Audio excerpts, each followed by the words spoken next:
ओवैसी जीत रहा है, ओवैसी जीत रहा है। ओवैसी बिहार में जीता नहीं तो आज ही आप यूपी में बात कर रहे हैं, बिहार में बात कर हिंदुस्तान रहे में हैं। बात कर रहे हैं हम हिंदुस्तान में बात कर रहे हैं। कौन भाग रहा है, कौन हिचकिचा रहा है? अखिलेश, जिसको पता है अगर ओवैसी के साथ गठबंधन कर लिया तो बाबा ये 22% वोट जो है अगर खिसक गया तो हम जिन मुसलमानों ने हमें फर्श से उठाकर अर्श पर बिठाया था, अगर ओवैसी के साथ मुसलमान चला गया तो अर्श से उठाकर हम दोबारा फर्श पर आ जाएंगे। अखिलेश आजम खान को भूल गए तो याद रखिए यूपी का 22% मुसलमान भी अखिलेश को भूल गया। अगर यूपी का मुसलमान अखिलेश को भूल गया तो अखिलेश खत्म। ना किसी को बेस पसंद है, ना किसी को कुछ पसंद है। अब यूपी को सिर्फ ओवैसी पसंद है। समाजवादी के दौर में एक यूनिवर्सिटी हमें मिली, जिसने यूनिवर्सिटी बनाई उसी पे बकरी चोरी, मुर्गी चोरी, किताब चोरी का इल्जाम लगाकर जेल में डाल दिया।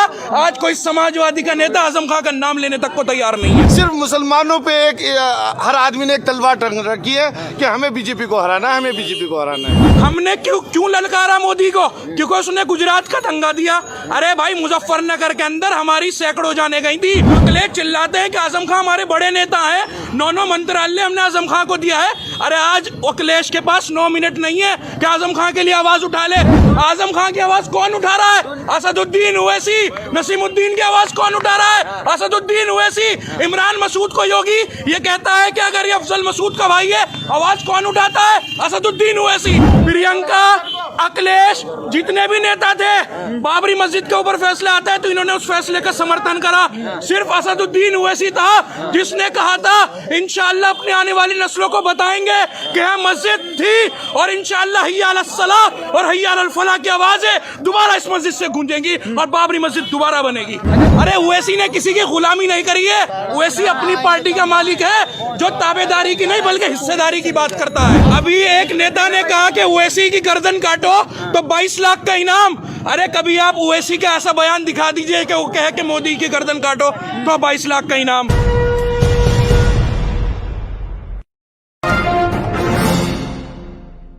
कहा जा रहा है बुआ को बेस पसंद है, यूपी को अखिलेश पसंद है। देखिए, अब यहाँ का मुसलमान जाग चुका है। अखिलेश कौन है? अखिलेश के पास अपना यादव वोट तो है नहीं। 22% मुसलमान अखिलेश को वोट देता है तो अखिलेश नेता बनते हैं। अखिलेश नेता बन जाते हैं तो आजम खान को भूल जाते हैं। अगर अखिलेश आजम खान को भूल गए तो याद रखिए यूपी का 22% मुसलमान भी अखिलेश को भूल गया। अगर यूपी का मुसलमान अखिलेश को भूल गया तो अखिलेश खत्म। ना किसी को बेस पसंद है, ना किसी को कुछ पसंद है।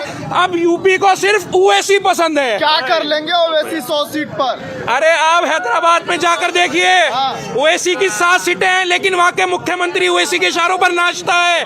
आप बिहार के अंदर देखिए, 5 सीटें ओवैसी के पास है, पूरा सदन हिलाकर रखता है। आप पार्लियामेंट को देखिए, सिर्फ ओवैसी और इम्तियाज जलील हैं। 27 मुस्लिम सांसद हैं, लेकिन कभी देखा ट्रिपल तलाक पे कोई बोला? कभी देखा बाबरी मस्जिद पे कोई बोला? कभी देखा एनआरसी सीए पे कोई बोला? कभी देखा जब जामिया और शाहीन बाग के बच्चों को मारा जा रहा था कोई बोला? आवाज किसकी उठी?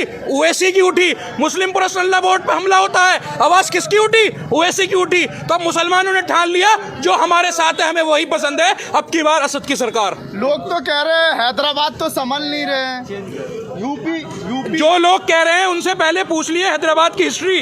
1957 में ऑल इंडिया मजलिस इत्तेहादुल मुस्लिमीन पार्टी बनी। 1963 में पहली बार विधायक बना। 1983 से आज 2021 हो गया। किसी के बाप की हिम्मत नहीं है कि हैदराबाद के अंदर ओवैसी को हरा दे। आप क्या कहेंगे? ओवैसी को लेकर कहा जा रहा है कि वो बाहर से आए हुए हैं, मुसलमानों के लिए क्या कर लेंगे? आपने अभी इनसे एक सवाल किया था कि वो हैदराबाद के हैं और इस तरह से है, तो सांसद जो है और जगह से भी हैं, यहाँ से भी हैं, सभा से भी हैं, तो किसी पार्टी ने इतनी अथॉरिटी दे रखी है जितनी असद साहब को है कि वो अपने जो कमज़ोर, पिछड़े और मुसलमान के लिए बोल सके। इतनी पावर तो किसी की नहीं। हम लोग इन्हें जिता ज़रूर देते हैं लेकिन ये रिमोट की तरह काम करते हैं। तो इसलिए अब हम रिमोट जो है अपना बैरिस्टर साहब को देंगे और उन्हीं के कैंडिडेट को जिताएंगे ताकि वो हमारी आवाज़ सदन में क्या और हर जगह वो हमारी आवाज़ उठा सके। और मैं अपने मुसलमान भाइयों से एक बात कहना चाहूँगा कि जो प्रचार है कि बीजेपी को हटाना है या बीजेपी को हराना है, कि यही प्रचार आप यादव में जाके कीजिए, आप जाट में जाके कीजिए जिनके साथ वो गठबंधन कर रहे हैं। मुस्लिम यादव साथ साथ हैं, वो आप ही कौन भाग नहीं, गए। नहीं हम ये जो प्रचार है बीजेपी के हराने का, ये सिर्फ मुस्लिम इलाकों में है। किसी यादव की, किसी जाट की, मुझे आप कोई सोशल मीडिया पे कोई एक्टिविटी दिखा दीजिए, आप कोई एक्टिविटी दिखा दीजिए, है ही नहीं। सिर्फ मुसलमानों पे एक हर आदमी ने एक तलवार टंग रखी है कि हमें बीजेपी को हराना है, हमें बीजेपी को हराना है। हाँ, आईएम समीकरण का क्या होगा? भड़काऊ भाईजान आए ये हैं। बताइए, यूपी के अंदर आज असदुद्दीन ओवैसी साहब क्या बोल के गए? मैं कांग्रेस और भाजपा को छोड़कर हर पार्टी से गठबंधन करने के लिए तैयार हूं। तो क्या उनका खुला पैगाम है, खुला मैसेज है, चाहे यादव आए चाहे कोई आए, अगर किसी के साथ जुल्म हो रहा है। क्या आपने देखा ब्राह्मण सम्मेलन मायावती ने भी करा, अभी देखा समाजवादी ने कश्यप सम्मेलन करा। क्या आपने ओवैसी को देखा? ओवैसी ने मुस्लिम दलित सम्मेलन कराओ। ओवैसी ने क्या करा है? शोषित वंचित समाज सम्मेलन। कोई किसी भी धर्म का हो, किसी भी जात का हो, अगर परेशान है तो आए MIM में, ओवैसी उसकी आवाज उठाने के लिए तैयार है। यूपी में कौन कह रहा है? यूपी में अखिलेश से कौन कह रहा है? ओवैसी साहब कह रहे हैं कि आओ गठबंधन करो, क्योंकि ओवैसी साहब चाहते हैं कि मैं अगर उत्तर प्रदेश में आया हूं तो तमाम कौमों को साथ लेकर चलूं।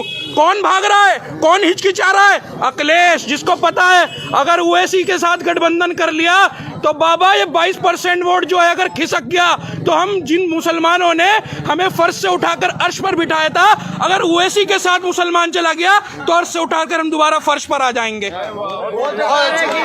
350 पार मुख्यमंत्री बन रहे इस बार हम। अरे भाई, मुसलमानों ने ठेका लिया है क्या बीजेपी को हराने का? 60 सालों में कांग्रेस ने 60,000 दंगे दिए।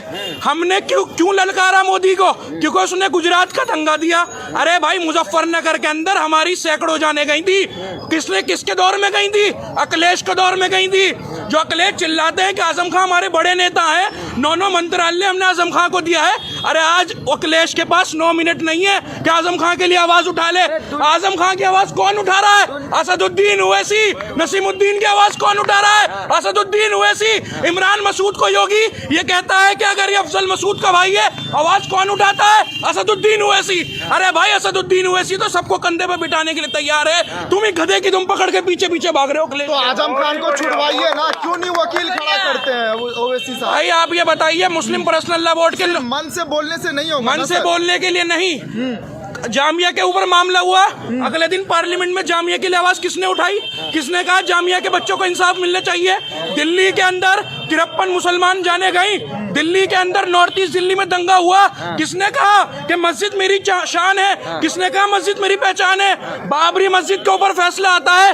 प्रियंका, अखिलेश, जितने भी नेता थे, बाबरी मस्जिद के ऊपर फैसला आता है तो इन्होंने उस फैसले का समर्थन करा। सिर्फ असदुद्दीन ओवैसी था जिसने कहा था इंशाअल्लाह अपने आने वाली नस्लों को बताएंगे कि यहाँ मस्जिद थी और इंशाअल्लाह हिय्या अलस सलाह और हिय्या अलल फलाह की आवाजें दोबारा इस मस्जिद से गूंजेंगी और बाबरी मस्जिद दोबारा बनेगी। अच्छा, देवबंद में हम खड़े हैं, विकास तो देवबंद का भाजपा कर रही है ना भाई। कहाँ कर रही है? दिखा दो कहाँ कर रही है, नहीं कहाँ कर रही है? दिखाओ, हमें दिखाओ, यहाँ पे देखो। उद्घाटन करने आ रही योगी जी। आ जाए। हाँ, मुसलमानों के किस्मत में ATS सेंटर है। देवबंद वो खड़े है जहाँ दरवाजा। क्या मुसलमान को, क्या उत्तर प्रदेश के लोगों को ATS से जरूरत है? ATS यहाँ पर अभी आपने देखा है कितनी कोरोना की लहरें आई हैं, कितने लोगों की जान हलाकत हुई है, कितने लोग मरे हैं। क्या योगी जी को यहाँ ATS खोलना चाहिए था? हॉस्पिटल खोलना चाहिए था, स्कूल खोलने चाहिए थे। ये विकास है? ये ATS सेंटर खोलने कोई विकास नहीं है, ये कदांत गलत है। यहाँ है कोई समाजवादी का जो मुस्लिम मुद्दों पे चैलेंज कर सके कि ओवैसी ने क्या करा और अखिलेश ने क्या किया? आइए गिनवाते हैं ओवैसी ने क्या किया और अखिलेश ने क्या किया। ओवैसी ने आपको आजम खां दिया है जो बेचारे 2 साल से जेल के अंदर सड़ रहे हैं। आप कहते हैं कि ओवैसी को जेल में क्यों नहीं डाला जाता? अरे ओवैसी ने किसी की गुलामी नहीं करी है। ओवैसी अपनी पार्टी का मालिक है जो ताबेदारी की नहीं बल्कि हिस्सेदारी की बात करता है। भड़काऊ भाईजान भड़काते हैं मुसलमानों को। अरे आप भड़काऊ की बात करते हैं। अभी एक नेता ने कहा कि ओवैसी की गर्दन काटो तो 22 लाख का इनाम। अरे कभी आप ओवैसी का ऐसा बयान दिखा दीजिए कि वो कहे कि मोदी की गर्दन काटो तो 22 लाख का इनाम। अखिलेश जो है जिन्ना के ऊपर कमेंट करते हैं। विकास के मुद्दे तो है नहीं कि मुसलमानों को क्या दिया। मौलाना मोहम्मद अली जौहर समाजवादी के दौर में एक यूनिवर्सिटी हमें मिली, जिसने यूनिवर्सिटी बनाई उसी पे बकरी चोरी, मुर्गी चोरी, किताब चोरी का इल्जाम लगाकर जेल में डाल दिया। आज कोई समाजवादी का नेता आजम खां का नाम लेने तक को तैयार नहीं है। चाचा आप मुझे बताइए, असदुद्दीन ओवैसी साहब यूपी में आए हैं, क्या भविष्य दिख रहा है आपको? पूरी उम्मीद है कि वो आएंगे। ओवैसी साहब जीत जाएंगे? आएंगे। अच्छा, आपको क्या लग रहा है? अखिलेश यादव। क्यों? अखिलेश ने क्या किया है? अखिलेश ने बहुत विकास करा। क्या किया गिनवा दीजिए ना। अरे जो है उद्घाटन जो है उद्घाटन हो रहे नहीं है, जो योगी जी कर रहे हैं उसने तो विकास कर रखा है। जो सड़कें बनी हुई हो, क्या उद्घाटन कर रहे हैं योगी जी? तो एटीएस का उद्घाटन करने आ रहे हैं। नहीं वो भी आ रहे हैं। क्या एटीएस की फुल फॉर्म क्या है? एटीएस की फुल फॉर्म क्या है? क्या है एटीएस की फुल फॉर्म? उसको छोड़ दो, वो इससे बड़े एटीएस की फुल फॉर्म बता दो क्या है? नहीं, एटीएस का मतलब क्या है? कितने पढ़े लिखे नहीं हम। एटीएस का मतलब क्या है? आराम से आराम से। एटीएस का मतलब क्या है? एटीएस का मुझे मालूम नहीं है। Anti terror squad, anti terror squad. आप मेरी बात सुनिए। अखिलेश क्यों नहीं बोला कि देवबंद में एंटी टेरर? हाँ बोलिए, बताइए। आप ओवैसी जीत रहा है, ओवैसी जीत रहा है। ओवैसी बिहार में जीता। नहीं तो आज ही आप यूपी में बात कर रहे हैं, बिहार अरे में बात कर हिंदुस्तान रहे में हैं। बात कर रहे हैं हम हिंदुस्तान में बात कर रहे हैं।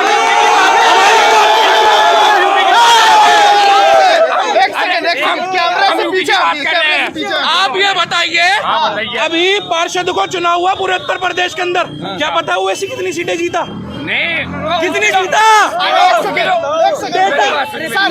मेरे साथ एक सेकंड सर, सवाल सुन लीजिए। बिहार में तेजस्वी को नुकसान पहुंचाया ना आप मुझे 20 सीटों का डेटा निकाल कर दीजिए। जिन 5 सीटों पर ओवैसी साहब जीते हैं वहां पर ओवैसी साहब की टक्कर बीजेपी थी। तेजस्वी तो धूल भी नहीं चाटता था उन सीटों पर। अच्छा ओवैसी, अच्छा मेरी बात सुनिए, ओवैसी जो है कौन सी सीट पर यूपी में टक्कर देगा अखिलेश यादव को, मुझे बताइए आप। सहारनपुर जिले में नहीं, बिल्कुल गलत। अरे सुनिए, हाँ बताइए। दिल पर हाथ रख के बताइए, दिल पे हाथ रख के बताइए। जब जामिया का मामला सुना था, शाहीन बाग का मामला सुना था, हैं बाबरी मस्जिद के ऊपर फैसला आया था, अखिलेश का ट्वीट देखा था, क्या कहा था अखिलेश ने? हम इस फैसले का समर्थन करते हैं। कभी देखा हुआ इसी ने? अजीब, आप यहाँ कौम के मुद्दों पे बात करो। ये नाली और गली का चुनाव नहीं है।